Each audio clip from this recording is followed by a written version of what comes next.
Hello there, my name is Kuma, and today I'm giving you my first impressions on Lappland the Decadenza. Lappland Alter is real, the one operator people couldn't stop asking for after Texas Alter got released. And now, she is here, as a mecha card of all classes. I can't say I would ever expect to see Lappy as a caster, but considering the wolves we had in her original skill 2 animations, it kinda makes sense that they would be back. And now with a much more important job than just being animations that don't exist in her skin. I myself am another big Lappland fan, so I am interested to see what they come up with for our girl, even if alters are not necessarily something I like to see. Her first talent is an original concept. We have something similar in Rock, but it's not exactly the same. After being deployed for a few seconds, Lappland gains an effect on her talent, just like Rock does. But as time goes by, Rock increases the effectiveness of her talent, while Lappland will gain new additional effects. What this means is that Lappland Alter will have 3 talents for the price of 1, she just gotta wait a little bit. Every few seconds this talent will activate and give her a new ability. The first activation increases the damage cap on her drones. The normal cap is 110% from the mecha card trait, and it goes to 120% with the module Y. We don't know yet how much this cap increase will be, but it is there. The second activation of the talent gives Lappland the ability to silence enemies, just like the original Lappland. The silence will be applied on every attack and will last for a few seconds. So Lappland kept her silence around, even though now it's behind a condition. It's a simple condition of staying deployed, but it is a condition nonetheless. And on the third activation, Lappland gains +1 drone.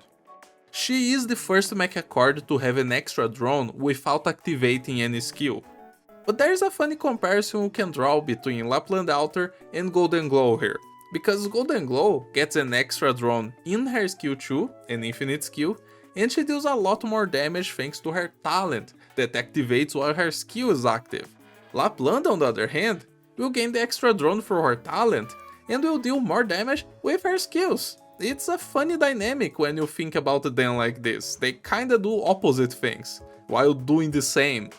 Of course, we can't talk about damage numbers yet, you will have to wait for her release soon, but today we can see the ideas behind her kit. But something we can't say about damage, just from this first talent, is that after she gets 3 activations without any skills, ignoring the skills on her and other operators, Lappland has a much higher damage potential than the other mecha cards. Her basic attacks will deal more damage than them, simply because she has 1 extra hit. Of course, Lappland has a second talent, as all 6 stars do, and her second talent is a faction buff. She will give initial SP to all Syracuse operators just from being in the squad. This is similar to Bagpipe's talent, who gives SP to all Vanguards just from being in the squad. I just wonder how much this effect will be, how much SP will Lappland give to the Syracusans? It probably won't be much more than what Bagpipe gives, right? But even if it's not a lot, this extra bit of SP will surely make some of those Syracuse operators feel more dynamic to play with. After all, we all love partaking in some heli dropping here and there. It's a little bit less of a weight to activate the skills in the faction, even more if you enjoy playing with multiple of them together. Now let's see her skills. Lappland's first skill is a stance skill, but it also comes with a passive on top of it that gives her +1 drone while equipped with it. The stance increases her attack and lets her drones attack stationary enemies anywhere in the map. The targeting on the drones here will be random. If there are multiple stationary enemies to choose, the drones will do whatever they want. They could all lock onto the same enemy, they could lock onto different enemies, it will vary depending on Lappland's humor. And that's some of that Lappland flavor we are accustomed with, because as we know, she does whatever she wants. And just like with the skill 2 on the original Lappland, activating when you don't really want it to activate, this skill might target a very tanky enemy with lots of res who will never die. while there are other more suitable targets in the map. Who knows what's gonna happen? If the enemy she is targeting starts moving, the drones will search for a different target, and if there are no stationary enemies in the map, the drones will come back to Lappland and attack as normal inside her range. I love stance skills, and this idea of a global range but only for enemies who are not moving is just so cool. There are lots of stages in the game where you can see the threats that will be thrown at you, and you have the opportunity to deal with them if you want. But now, if you play with Lappland, you don't even need to worry about them. You use her skill 1 and let the enemies die before they become a nuisance. Lappland's skill 2 will give her 3 drones, will increase her range to the sides, this is the same range as Golden Glows as 2. Her drones will pick random targets inside her range to lock onto, although it's important to note that her main attack will still follow the normal targeting priority. And her drones will have a chance of inflicting fear. The chance of the fear shouldn't be very high, we have other operators in the game with various stats effect application chances like this, and they rarely have a high chance of applying the effect. But in Lappland's case, since she has 4 to 5 drones in this skill, the one she starts with, plus 3 from the skill, and maybe 1 more from her talent, if she locks onto a single target, she will for sure keep fear up for a long time. If that's a good thing or not, that's up for you to decide. But I'd say that's pretty funny at the very least. Getting a boss locked under fear, just doing some erect movement all over the map, it could literally just walk to the other side of the map. This skill has the potential to be a complete mess. Imagine Lappland fearing enemies inside her range on a tight lane with holes on the sides, and all the waves of enemies all running into those holes.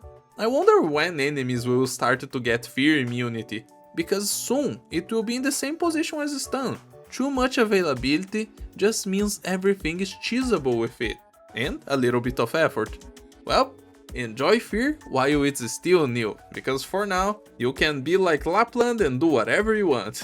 Anyway, I like how this skill evokes the sensation of chaos for Lappland. It fits perfectly into her personality. Hypergriff is doing an amazing job with her altar, at least when it comes to her concept. Let's see her skill 3 now. It will give Lappland plus 2 drones, they will spawn randomly around her and start chasing enemies anywhere in the map. This skill has global range just like Golden Glow's skill 3, but Golden Glow still follows the normal targeting priority, while Lappland's drones will lock onto whatever is closest to them. This could be the enemy who's leaking onto your blue box, or the enemy who's still gonna do 7 laps around the whole screen. You don't know, I don't know, not even Lappland knows. It will depend on the situation. If the enemy the drones are locked on dies, or enters the stairs, goes invulnerable or anything like that, they will lock onto the next enemy closest to where the previous enemy was. So they will end up just wandering around the map killing stuff. Golden Glows does things by the book, and Lappland ignores the rules and does her own thing, but both of them will just kill stuff around the map. Of course, that's not all the skill does. The first time each individual drone locks onto each enemy during this skill, they will inflict fear for a little bit, just to increase the chaos I guess. And also, after a drone locks onto a target, it will inflict minus movement speed and deal some arts damage every second in an area around it. The movement speed debuff doesn't seem to be all that strong, it's certainly way less than a slow. The slow debuff inflicts minus 80% movement speed, in case you didn't know. But certainly it's not for the slow that you would be playing with this skill. There's something interesting to think about this skill though. Each individual drone might not be dealing that much damage, so depending on the targets they end up choosing, Lappland might struggle a bit to get things going at the start of this skill, at least until the drones kill their first targets and start stacking on top of each other, because at that point you could have 4 drones hitting the same enemy, and by then, good luck for anything trying to survive. Lappland has a very interesting kit overall. It's filled with chaos and confusion, fear being thrown everywhere around the map, silence hitting everything, drones flying all over the place. It fits so well into her character.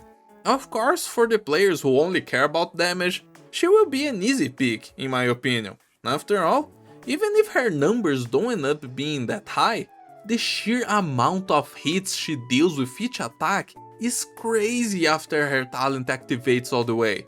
It will be so easy to break Lappland during IS runs, especially on IS5, since after the last update now you have ways to guarantee certain relics, and you can bring out the maximum potential of any operator really. As for me, I don't know. I like Lappland, I really do. And I will probably be picking her up for that reason alone. And also because she's leaking personality in her kit, they did a great job. But she seems so strong, it just puts me down a little bit. It is how it is. But now, tell me what you think about Lappland Altar. And don't forget to like the video. I hope everyone has a very nice day. Peace out.